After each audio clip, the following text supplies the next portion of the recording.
Ladies and gentlemen, boys and girls, and Pokemon fans of the world, Mega Crasher is here, and this isn't so much a Pokemon related video, this is a WWE related video, which, if you guys are fans of WWE, you're going to want to stay tuned into this, because we have some very, very big news that was released on NoDQ.com today, and for those of you guys that don't know about that website, it is a website that has a whole bunch of discussions, rumors, spoilers, all that stuff. And it's actually a really reliable site. I mean, more often than not, I have trusted the resources of this website, and more often than not, they've either been really close to being 100% or they've been bang on when it comes to just pretty much anything to talk about when it comes to backstage politics or anything that we don't know from the outside looking in as WWE fans.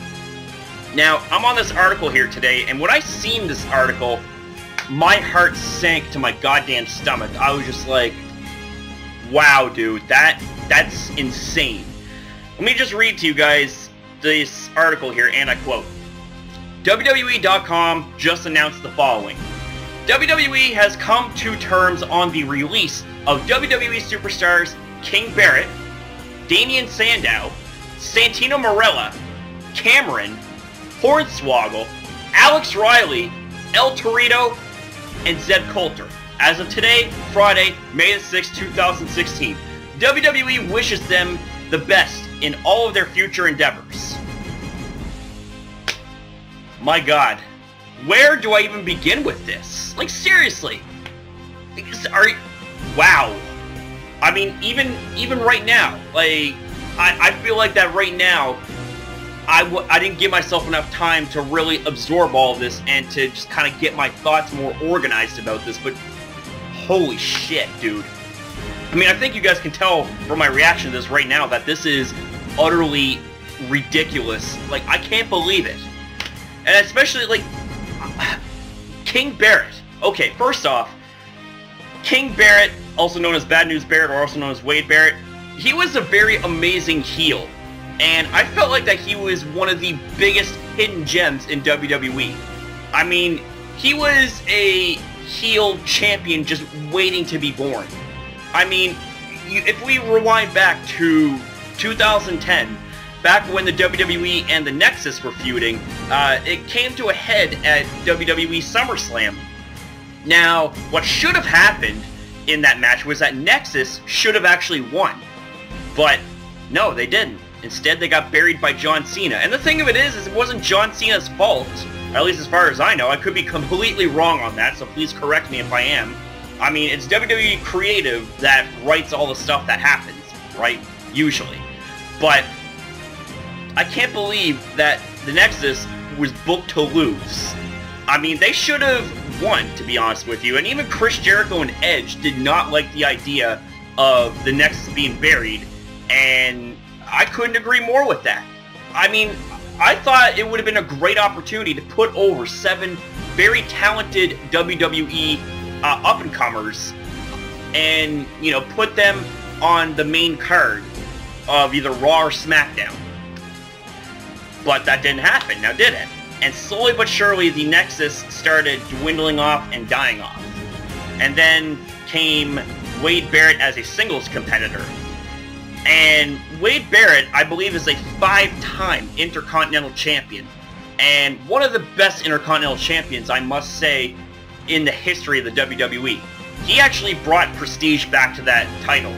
I mean, not just because he was a skilled technician in the ring. Not so much with submissions, but, you know, with strikes and, you know, being able to put on really amazing matches and really amazing spots and all that stuff. And the guy was deceptively strong, too. I mean, he didn't have, you know, muscles bulging out of his arms or legs or anything like that, but he was able to lift the Big Show up and give him Wasteland, I believe one of his old finishers was called. I was just like, wow, dude. And he honestly should have became a world champion. I mean, back when he was feuding with John Cena and Randy Orton, I mean, he should have became a champion. And that right there was another mistake that WWE had made, was the fact that they didn't make him WWE champion. I mean, give the guy a chance, for God's sakes. He, right there, was an opportunity sitting right in front of you for you guys to possibly make him a new face in WWE kind of thing. And I don't mean face as in good guy. I'm talking about, for once, WWE should have a heel as the face of their company kind of thing. You know what I mean? Kind of like how they did it with Triple H, how they did it with The Rock. You know, just like having variety. It can't always be face, being the face of the company. You know, throw some heels in there every now and then. You know what I mean? I mean, heels do just as good of a job, if not more so, generating a reaction from the crowd. You know, just because you're a face doesn't mean that a positive reaction is necessarily a good reaction, you know? It's about the strength of the reactions. And I felt like that with Wade Barrett, especially with his Bad News Barrett gimmick. I thought that he did a bang-up job with getting the crowd going so badly, and just his intros and his promos were funny as hell. And he should have stuck with that gimmick and became a world champion, or at least held on to the Intercontinental Championship a little bit longer. You know what I mean? Like, have a good, healthy, lengthy title run with it. And he's also been multiple-time WWE Tag Champions. I can't remember how many times. But anyways, when he won King of the Ring last year, I thought, okay, this is WWE pushing him again. Maybe, just maybe, he'll have another opportunity to shine big. You know what I mean? Once again, though, WWE kind of dropped the ball. It's like, oh, we'll give you King of the Ring just so, you know, any Wade Barrett fans can sit there and shut up saying that, you know, we don't do anything for him. It's like, come on. You give the guy a little push, but you go absolutely nowhere else with it, you know? It's kind of like with CM Punk, how he says, spare me the brass ring speech, because he's been there plenty of times where he's grabbed the brass rings and he couldn't go anywhere with it. You know what I mean? And I feel like it's the same way with Wade Barrett. I mean, he's got buried so many times because he doesn't fit the image that WWE expects for, you know, world champions to be these big, muscled-up statues that are chiseled from granite. You know, Wade Barrett had technique, he had skill, he had brawling abilities, and he had deceptive strength, as I said. But it seems like WWE would much rather settle and keep going with John Cena. Not that there's anything wrong with that. John Cena is fucking awesome. But I'm just saying, it's like you wonder why the WWE is getting so pissed off. Because they're shoving all of these people down our throats that we feel are not ready yet. And of course the WWE is trying to dictate what we want as the fans, when they should listen to the fans and, you know, put the fate of some superstars in our hands. And you'll be surprised with the kind of results that you get. Because I believe that Wade Barrett was definitely one of the best. And I'm not trying to undersell every other superstar that is in this list. I mean, every other superstar had definite amazing niches and potential in the WWE. I mean, for example, Damien Sandow should have won the fucking Andre the Giant Memorial Battle Royal at WrestleMania 31, but no, instead the Big Show did. And I mean, the thing with the Big Show is that he's had more than his cup of plenty in the WWE. And again, I'm not hating on him. I love the Big Show, but I'm just thinking, it's like, again, that's another example of poor booking. Same with this past WrestleMania. The Andre the Giant Memorial Battle Royal should have been won by Mark Henry because he was in his home state of Texas. And for a while, he was on the verge of, like, he was sort of, you knew that he was getting up there in age, and it's sort of like, you sort of have like that retirement vibe coming. It's like, you know, he could retire at any time, potentially, you know what I mean? Unannounced. I definitely think that he should have won the Battle Royal at WrestleMania and retired. That way he would have had his grand WrestleMania moment and went out in style, kind of thing. That right there was a missed opportunity by WWE big time. But I digress. The thing of it is that this list right here, I felt like that all of these superstars had their talent wasted because of just poor booking, I might add. I mean, for one, the League of Nations should not have split up. I mean, they were only formed for, like, what, 5 months or so? I mean, and they had 4 of the most talented WWE superstars there. They had Sheamus, they had Rusev, Alberto Del Rio, and Wade Barrett. I feel like that Wade Barrett and Rusev should have been tag champions, and Alberto Del Rio should have stayed as a U.S. champion. Nothing against Kalisto, by the way. Kalisto's amazing. And Sheamus should have held on to the title a little bit longer, so that way, at least, at some point in time of the duration of the League of Nations, every single member would have gold with them. I think that would have been amazing. You know, let the heels run the company and run the belts for a little bit. You know? Generate some heat. Generate a different kind of response rather than trying to squeeze a positive response out of us. Because, you know, what if we're tired of cheering for the good guys? You know what I mean? You know, you take Chicago, for example, the being generally a very rambunctious and defiant crowd. They will cheer the heels and they will boo the faces. I mean, let's all go back to WrestleMania 22, where it was the main event: John Cena versus Triple H, face versus a heel. The face was getting booed the fuck out of the building, and Triple H was a heel, and he was being cheered. You know, it's like, that's just an example. It's like, of how I think the WWE universe needs to be more paid attention to. Like, they need to be heard more. Like, I'm so sick and tired of how the WWE are constantly editing out and trying to silence the WWE universe from really expressing how they feel in chants or in cheers or boos. It's ridiculous. I mean, there's a ton of videos that can support that. I mean, just look up, I don't know, like anything from Botchamania or What Culture, you know what I mean? Like, I feel like that the WWE is really acting poor that way.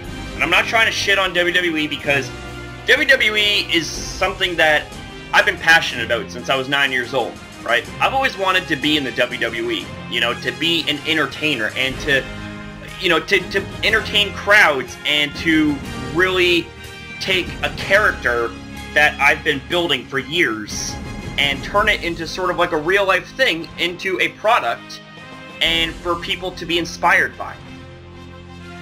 But with the way that things are going on right now, it's like is there even a point? I mean, I don't know. I mean, I'm never going to lose the passion of wanting to entertain and inspire people. But I'm not sure if WWE would be the right platform to do so. I mean, I think I'm doing just fine so far on YouTube. I mean, you guys have given me nothing but the utmost support and respect and honesty and criticisms and all that stuff. Like, pretty much anything any good content creator could ever hope to get out of a really good audience. And I just happen to be one lucky SOB by having an amazing audience filled with amazing friends like all of you. But as for this, it's just, I think that this is absolutely crazy. Santino Marella definitely was funny as hell and should have stayed in WWE. I mean, there are so many funny moments. Let me just adjust myself here. There's so many funny moments with Santino Marella that I don't even know where to begin. So I mean, like, you look up Santino Marella funny moments, and there's like a collage of a whole bunch, right? And I thought it'd be really cool back in 2011 if he actually had won the Royal Rumble. And, like, that would have been cool. But Alberto Del Rio won, which, you know, rightfully so. And I think he should have had a better push at WrestleMania, to be quite honest with you, or at least leading up towards WrestleMania. As for Cameron, I mean, I can't say I know, like, I didn't really have that much of an attachment to her. I mean, she was one half of the Funkadactyls, and they were a pretty talented team, but I don't know. It's just, I didn't feel that much of an attachment to Cameron as I did with, say, Naomi. Naomi, like, was just like, bam! Like, wow. Like, she had the it factor, in my opinion.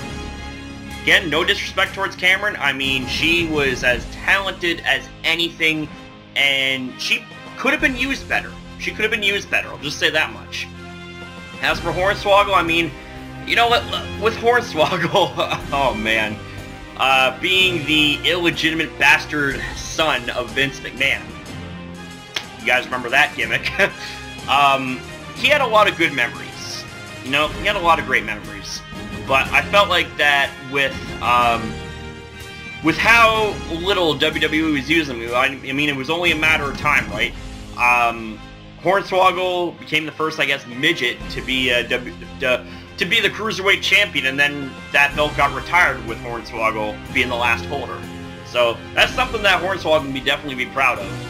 Alex Riley, fuck, dude. Where do I even begin with him? WWE screwed him big time. It screwed him big time.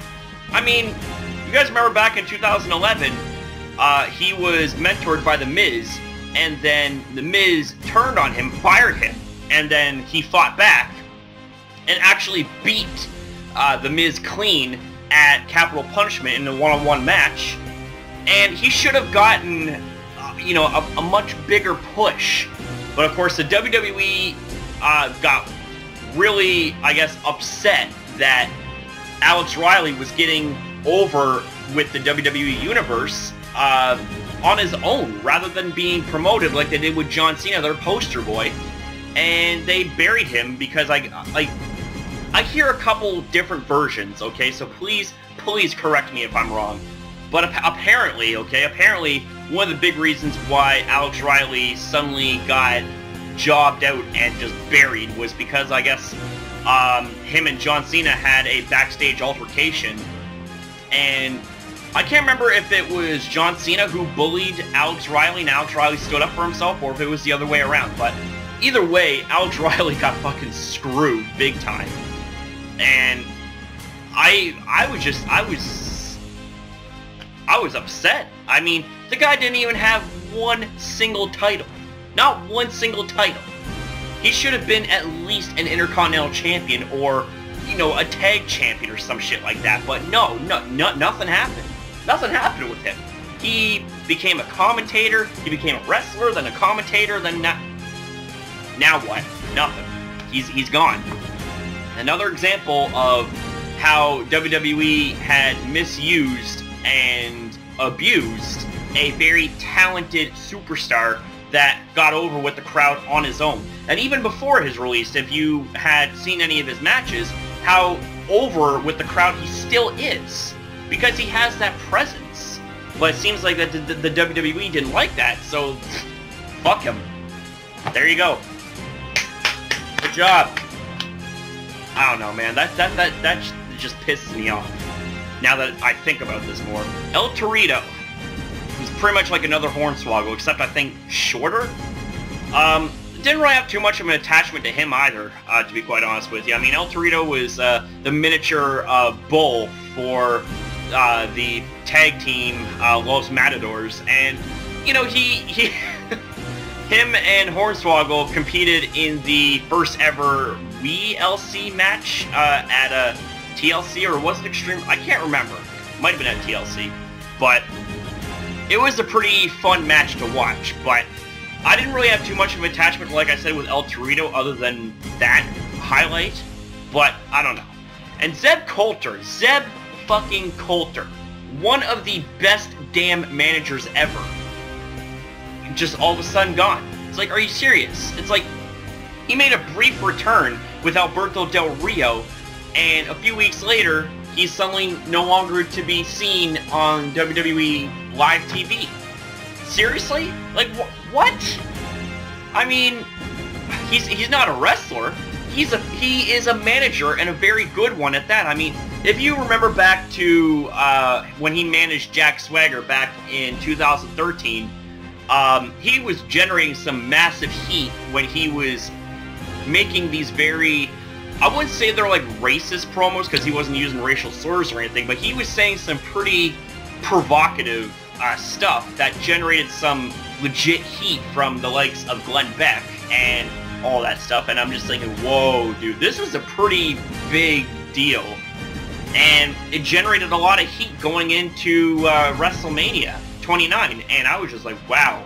I mean, I was really into that match, too. It was actually, WrestleMania 29, sorry, was the, happened the night after my second bodybuilding competition, so this was a very nice reward for me. I watched it at my friend Rob's place, with like 10, 15 other people, cramped up in a little apartment space. It was so fucking fun to watch. And I really liked the match between Alberto and Jack Swagger, mostly because of how hyped up that match was, especially how good of a job they did building up that match, as well as the promos. I mean, I thought it was amazing.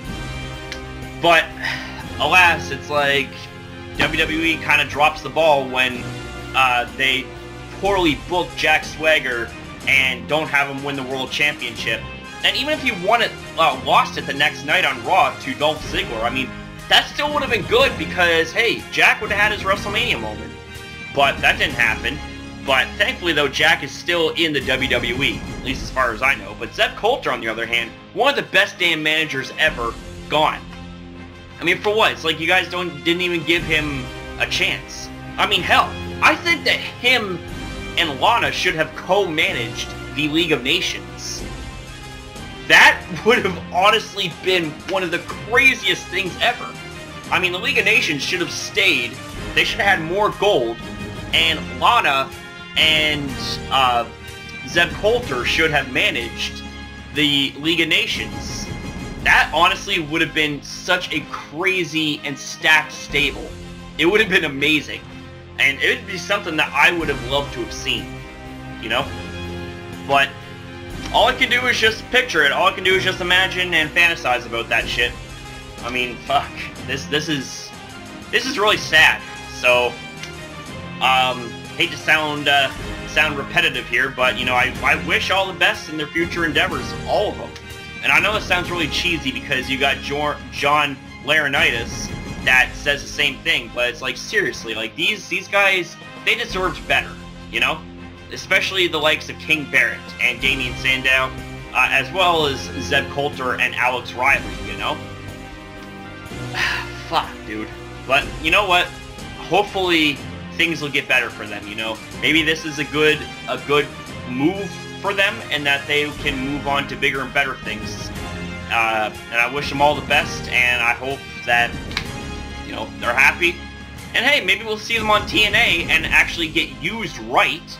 I mean, you take a look at Drew McIntyre, that was being poorly used in WWE as a three-man band, and now he's the TNA World Champion, at least as far as I can remember. Like, I don't really keep up that much with TNA, but that's the last I heard was that Drew Galloway, aka Drew McIntyre, is the TNA champion.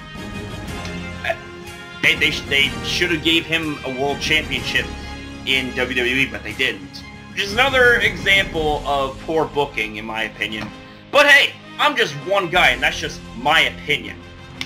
So I'm going to end this video off right here. If you guys enjoyed this kind of video, then make sure you leave a like.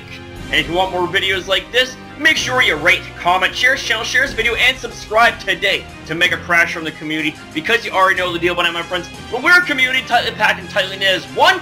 Oh, you know that we shine brighter than the sun and the moon combined. Woo! So thanks for watching, and I'll see you next upload!